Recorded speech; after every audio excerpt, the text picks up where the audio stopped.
Friday, December 18th.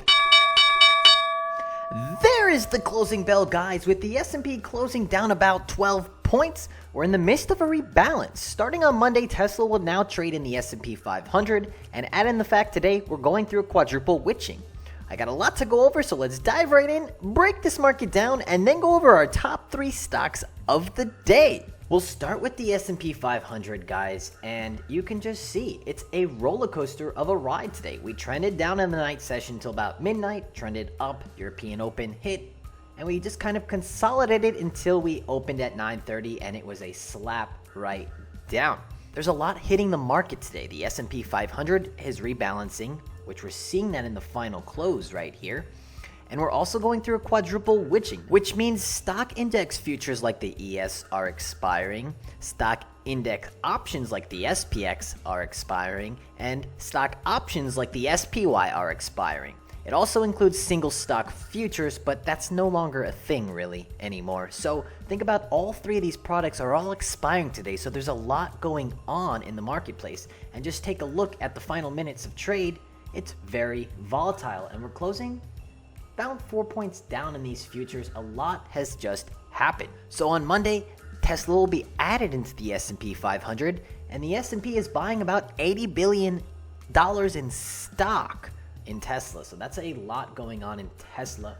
But we'll come back to the SPX and see the move for next week. Let's move on and take a look at the Nasdaq and see how it's faring. The Nasdaq is looking very similar to the S&P, guys, down about 0.2%. It was our worst performing index on the day, but it just got a huge boost in the final minutes of trade, guys. When we compare it to our Big 5, we can see that the Big 5 is down about 0.94%.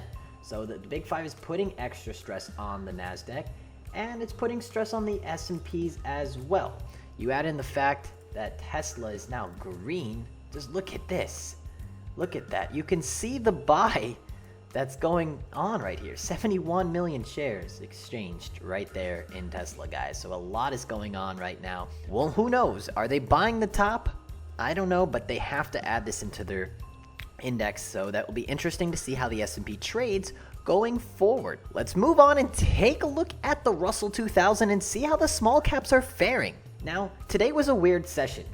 The Russell 2000 was our only index up for most of the day until Power Hour hit. It unfolded and came red with everything else, and now it's actually our worst performing index on the day, down about 0.5%. But it was odd seeing the Russell, our only index, up and seeing just about every sector down. We take a look at some of the other sectors and we see that energy's down 1.67%. It's not what we want to see. Financials are down 0.87%, and there's technology down 0.3%.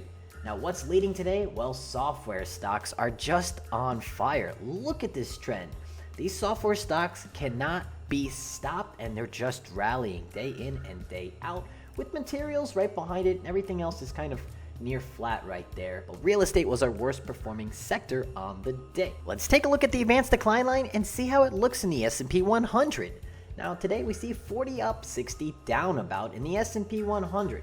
So it's about the same as our sectors, you can see, because we have some heavy weight in real estate, energy, financials, and then these are kind of flat. So it's down, to say the least, in the S&P 100. And next week we have a small week of trade. There's Christmas on Friday, so we're only going to have 4 trading sessions. We see all indexes are down. How are the bonds holding up? And the 30-year is down about 0.25%, guys. So the bonds are down with the equities today. And when we look at the TNX, this is the 10-year Treasury Index, it looks like it wants to break out, guys. This breaks out. This is over 1% once it breaks 10, and we haven't seen that since March. So it'll be interesting to watch.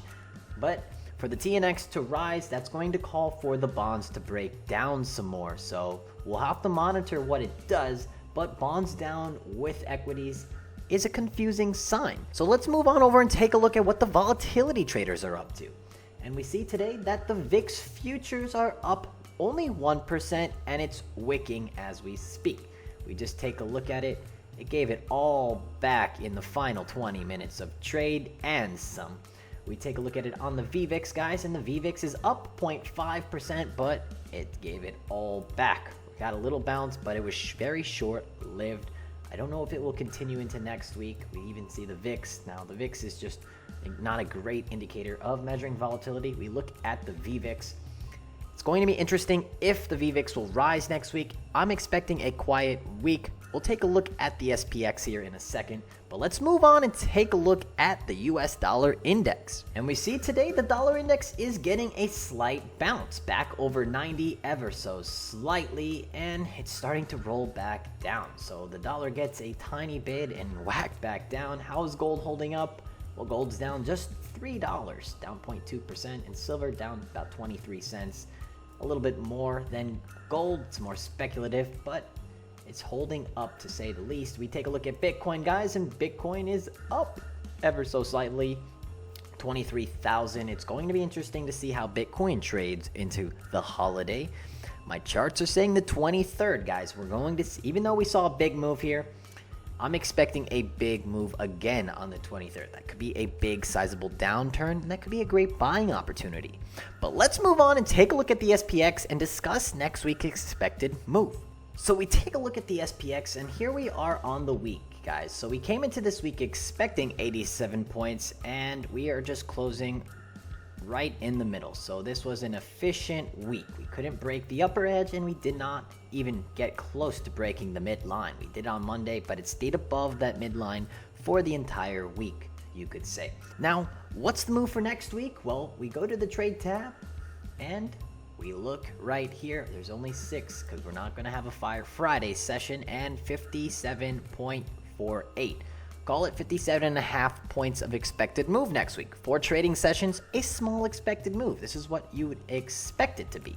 So let's draw these numbers in and see what we're looking at. So here are our expected move barriers for next week. 37.66 will be our upper edge, and 36.51 will play our lower edge. Now, if you ask me, I would like to see stocks pull back before going into the new year, just giving it a refresher before just marching higher into the new year.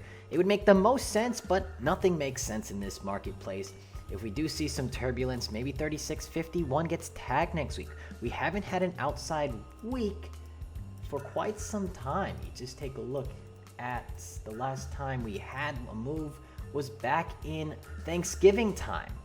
We hit the upper edge. So maybe during Christmas time, maybe we hit the lower edge. That will be a very good, in my opinion, because seeing a pullback going into the new year and then go higher before just going straight up and not even taking any time down. There you have it, guys, for the stock market breakdown. Now, today we had a lot going on in terms of rebalancing.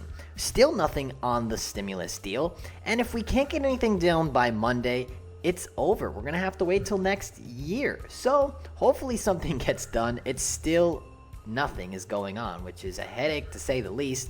But it almost seems like a lot of that is baked into this marketplace. Maybe we get one little euphoric bump, but it could be time for a pullback coming up here soon before the new year. But regardless, let's move on and take a look at the top 3 stocks of the day. So we go over to the scan tab, we hit scan, and here are our list of top stocks of the day. Coming in at the number 3 stock of the day goes to Clean Energy Fuels Corporation. Now, Clean is up over 15% on the day with a market cap of $1 billion or so, a little over. On a year to date, Clean Energy is up 130%. Now, what does Clean Energy do? Well, it provides natural gas as an alternative fuel for vehicle fleets, primarily in the US and Canada. Now, I can't seem to find anything why it's up today, but there is a lot of volume coming into it. We take a look at it on the day, and it was just going higher. Right around lunchtime, it got a pretty sizable boost. So there might be some news coming out on this thing next week. We could have been seeing some insiders getting into it today, gearing up for next week. But let's take a look at it on an expected move and see how it looks. So next week, we're looking at our upper edge around 614 and our lower edge around 486. Now, if you ask me, this big flow of volume right here, I think we're going to tag this upper edge at $6.14. So keep your eyes on this stock to keep the momentum going into next week. Coming in at the number 2 stock of the day goes to BioTelemetry Inc. up almost 17% on the day, with a market cap of $2.4 billion on a year to date. This stock is up 54%. Now, what does BioTelemetry do? They provide cardiac and mobile blood glucose monitoring, centralized medical imaging, and original equipment manufacturing. So, this stock, why is it up today? That's a very big inflow of volume. You can just see right there. We look how it traded, gapped up, and just kind of went sideways. Well, why is this stock up? Well, I'm finding that Royal Philips agrees to buy some of its wearable heart monitor makers for $2.8 billion in cash. Now, the stock is worth $2.4 billion, so it saw a nice rise today. It's getting a sale that's worth more than the company. That's pretty big news if you ask me.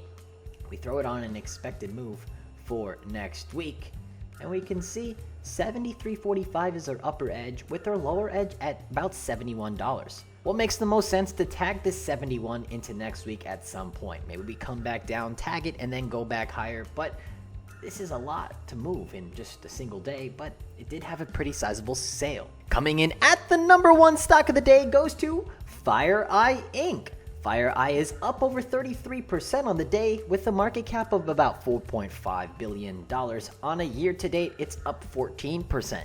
So this is a stock that was down this year, and now it's positive just off today's gains. Now, what does FireEye do? Well, FireEye is a cybersecurity stock. They basically help organizations prepare, prevent, investigate, and respond to any cyber attacks on a client. Why is it up today? Well, a lot of cybersecurity stocks are trading higher due to the cyber attack on SolarWinds. So SolarWinds got attacked, and a lot of these other cybersecurity stocks are getting a lot of inflow of capital coming into it today. Now, we zoom out a bit and take a look at the bigger picture. This stock has a lot of room to go from those highs back in 2014. We put it on an expected move, and you can just see it erupted this week's expected move. And we go into next week looking at 2058 as our upper edge and 1788 as our lower edge.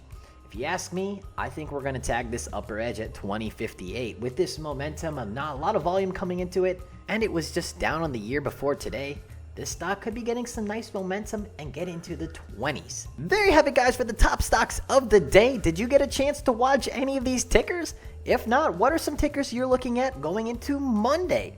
And if you've watched this far, guys, I'd really appreciate it if you hit the thumbs up button. It means a lot to me. And if you're watching this for the first time, show some love and hit the subscribe button, guys. That will really make my day as well. Have any feedback, constructive criticism? Leave a comment down below. I'd love to hear it, guys. And on that note, guys, have a safe weekend. I will see you on Monday. Take care. Peace!